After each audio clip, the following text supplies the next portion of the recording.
With thanks to the city of BRIMBANK across our neighbourhood and the world, the Sports Hour with Max Hatzoglou on BRIMBANK Live on Live FM. Without further ado, we're going to welcome Simon Lambert to the Sports Hour show, who is originally from England. How you going, Simon? Maxie, how you doing, mate? Good to join you on the show. Yes, great to have you. And there's been a few tongue twisters today, but hopefully you can smooth it out. But have you been you've been watching the Australian England series so far? Yeah, no, I've been trying to catch as much of it as possible. Obviously, the time zones don't make it too easy. On at the middle of the night, but I've been keeping close eye on the scores and making sure I've caught all the highlights. So yeah, the Aussies probably not putting up as good a fight as they probably should have done, really, with the team they had. Yeah, and can you tell us a little bit about your journey? We can hear the English accent, but do you want to expand on that a bit more?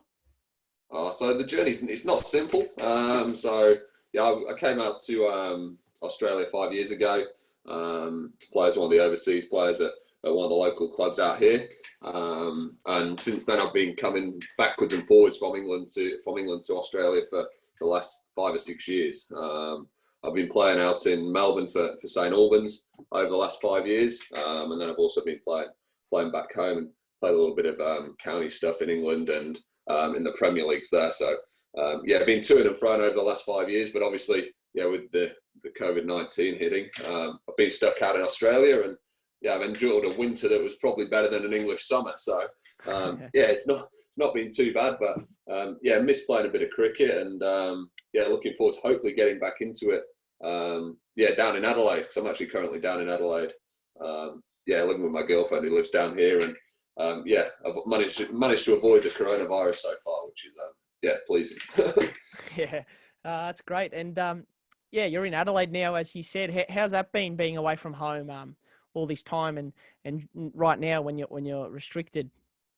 Oh, look, it's pretty different. It's always sad not to go back home, because obviously that's where I've grown up, that's where my family is, and that's where most of my friends are. So it's been great at the same time. Obviously, living with my girlfriend, it's been great. So I'm actually doing a teaching postgrad degree as well at the moment. So it's actually enabled me to dedicate some time to that, because had I been back home and playing cricket and things, I probably wouldn't have got the time I needed to get that going. So in a sense, it's been good to do that, get some time, dedicate some time to it, and just have a break from cricket, get in the gym a little bit, and I've been playing a little bit of soccer as well. So good just to have a break and hopefully come back better than ever, all being well. So yeah. And now to some cricket.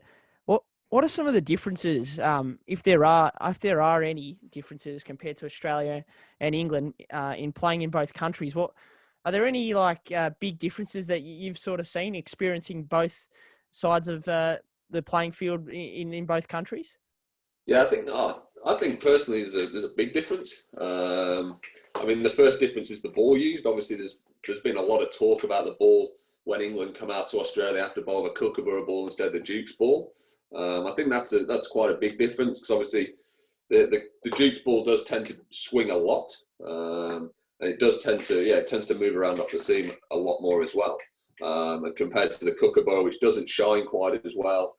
And the kookaburra's got a big ridge in the middle of it, whereas the Duke's has got a really proud seam.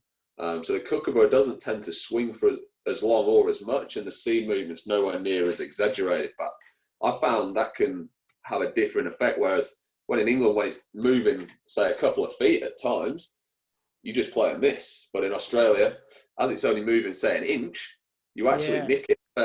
You actually nick it a little bit more.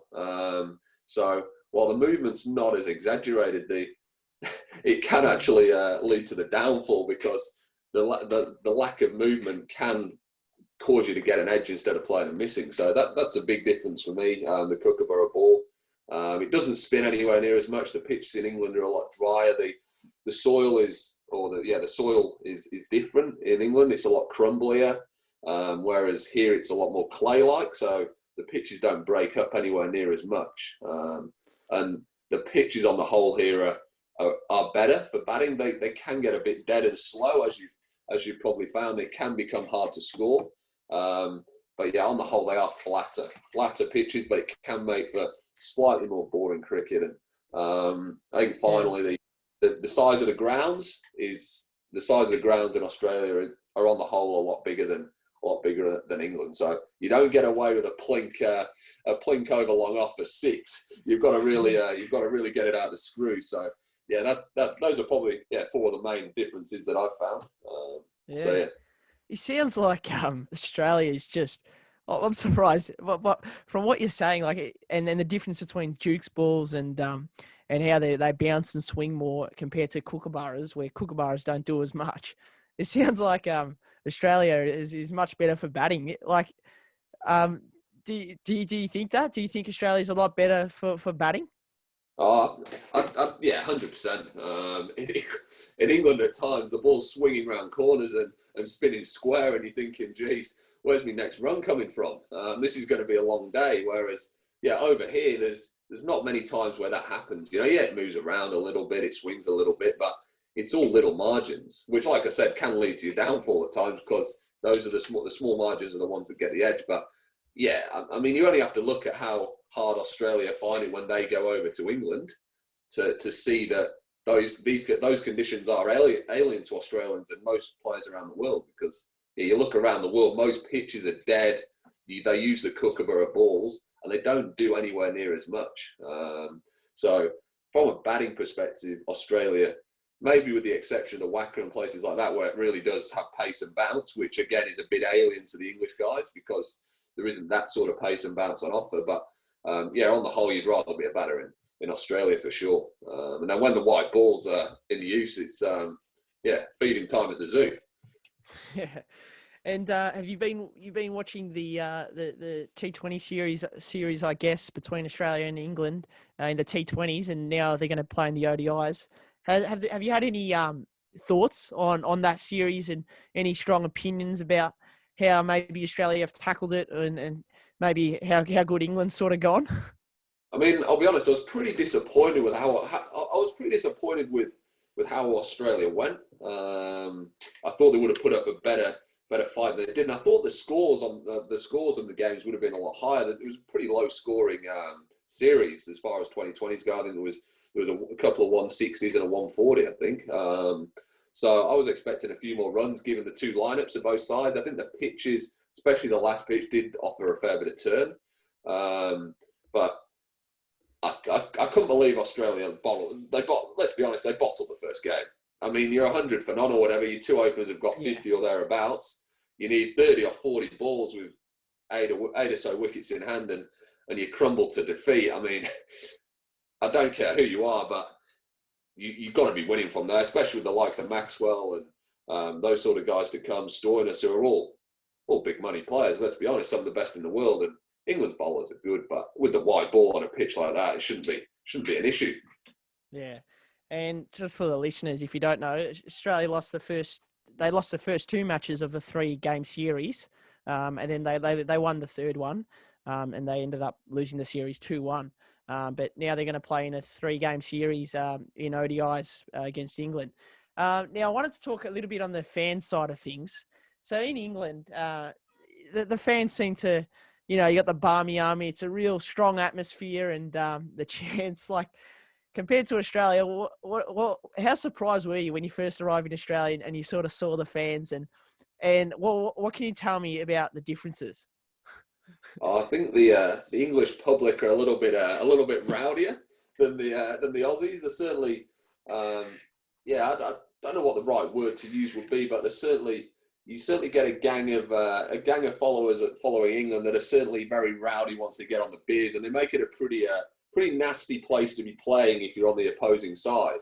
I think the grounds have a bit of a part to play in the fact that the Australian grounds are very big, very big grounds. The stadiums are sat back a little bit. The ovals are massive, whereas you look at England where the grounds are a lot smaller and the fans are on top of you, and more times than not, it's a full house. So I think that has a huge part to play in the atmosphere. Because in England, they are selling out 20,000 seats every game pretty much, whereas in Australia, there might be 30,000 fans in, but if you're at the MCG, it's only a third full. So you don't get that same atmosphere and that same buzz because of how big the grounds are and the fact that you are a long way from the action quite often because of how big the ovals are. So I think that's what that plays a big part in the atmospheres. The fact that they're so sat back from the action, and the grounds are just, the capacities are so big. Yeah, I think that's you're spot on there with the crowd size, and I think when you are at the MCG, you're so far away from the action, like and I've said for a long time that if you in the Big Bash, they've got they've obviously got the Marvel Stadium that holds 55,000, and the Renegades are playing there and they're getting 15,000 in, and it feels empty. To me, you'd be better selling out the Junction Oval with 5,000 or 10,000 people than sitting in an empty stadium that's got no environment. That's something I've always said, and I think that would work better if they played in a smaller venue where it was sold out. Bit like down in Hobart, they only get 10 or 12,000 people, but it's probably the best place in Australia to watch cricket because it's sold out, and the cane train really get behind the Hurricanes. So, Yeah, it was similar at in Perth. The Wacker, like you're on the hill, you're close to the action. I think it's a great point. Now going on to the series coming up in the ODIs, what are you sort of predicting, and what do you think ahead of that 3-match series? I mean, I'm looking forward to it. I like one-day cricket the most. I think 2020 cricket's a bit hit and miss, slapdash. Test matches, they're obviously a great test, but they're slow and they drag on.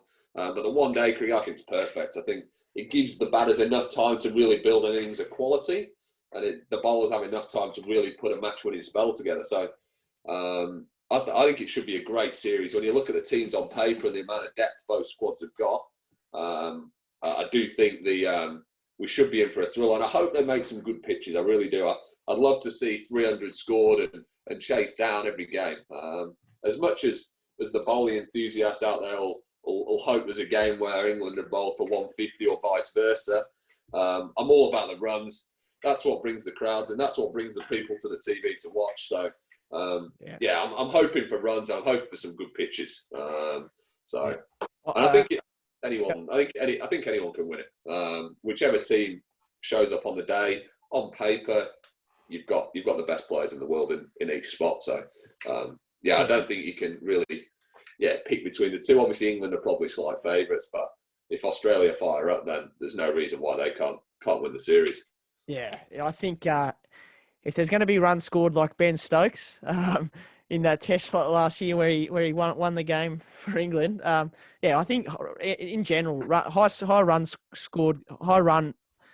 scoring games are more entertaining. But thanks for coming on today, Simon. Really appreciate it, and great to chat about some cricket. And maybe we get you on again to chat about some more cricket coming up this summer.